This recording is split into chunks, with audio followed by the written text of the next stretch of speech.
transgender soldiers have been fighting for your right to life, liberty, and the pursuit of happiness since 1776. Hi, my name is Zaylor Stout, and I'm the author of Our Gay History in 50 States, an LGBTQIA+ history book that highlights significant people, places, and queer facts on a state-by-state basis. And I teach people history that was not taught in schools. Picture this.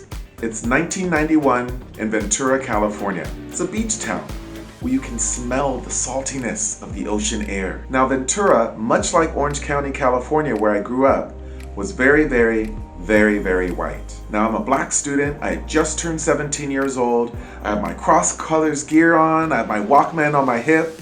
And I wanted to learn about black history. So I started a Black Student Union. Now, the tension at the school and in the community at this time was beginning to build because only a mere 7 months earlier, Rodney King had been beaten up by the police, and those officers were on trial a mere 34 miles away. Now, there's a particular Thursday that I will never forget that seared into my memory. It was 3:45 and school had just been let out, and there were hundreds and hundreds of kids milling about leaving campus. Now, I had my college application in my hand and I was so excited to get home and to talk to my family about my future and my prospects. I got to the curb and right when I was about to leave campus, I heard the screeching of car tires.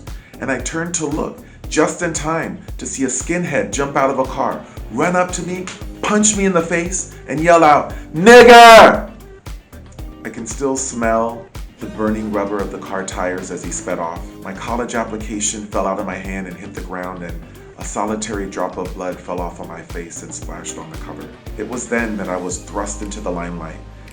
Newspaper interviews, NAACP, school board meetings. I even had gang members coming up to me saying, "Hey, you know what? We know where he is. We can take him out. Just say the word. Just let us know." And I'm like, no, this is not what I want. What I want is for people to be able to learn about Black history and about the amazing contributions that Black people have made towards this country. And it was my belief that if people knew more about these amazing contributions, maybe they wouldn't hate me because of the color of my skin. And so that's when I equated, knowing history could prevent hate. Then 1992 came and I was off to college, back to Orange County, to attend California State University, Fullerton. And I think by that time I was probably 155 pounds soaking wet. But this is actually when I came out as a member of the LGBT community.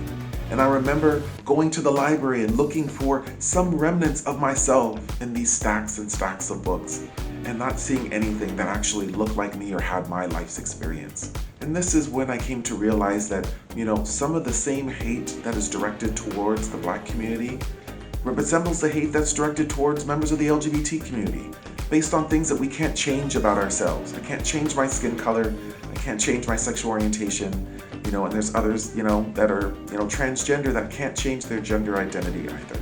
And this is also when, I came to the realization that as a Black kid, I actually had some privilege. I had the ability to learn about my Black culture and my Black history at home with my parents and my family. But LGBT kids, how many of them are being raised in queer homes? Most of them are not. So where is it that they're able to learn about their history? A few years ago, I had the distinct honor and privilege of speaking at the Quorum National Coming Out Day Luncheon in Minneapolis, Minnesota. And that's where I met Dennis and Judy Shepard, the parents of Matthew Shepard, who was heinously killed for being a gay man in Wyoming. It made national news and actually resulted in the passage of federal hate crime legislation. But, on this particular day, it was really hard for Judy to be able to make it through her comments. And later I learned that it was because it's the anniversary of Matthew's passing, and every National Coming Out Day, it renews this sense of loss for her and her family. Then I thought to myself, this cisgender, heterosexual couple has to live through the worst day of their entire life, every single day, every day, for me and my community, so that we can feel safe, so that we could be welcomed.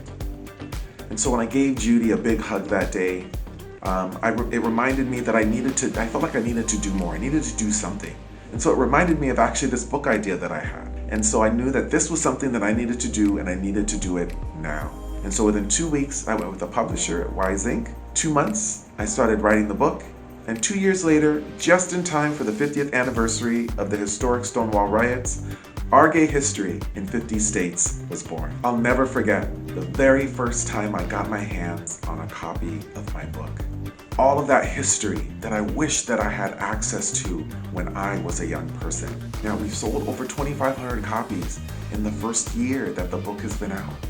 We've won many accolades, and the book's even been approved for the use of teaching LGBT history in the state of Illinois. Now, it shows that, our stories, that we've always been here,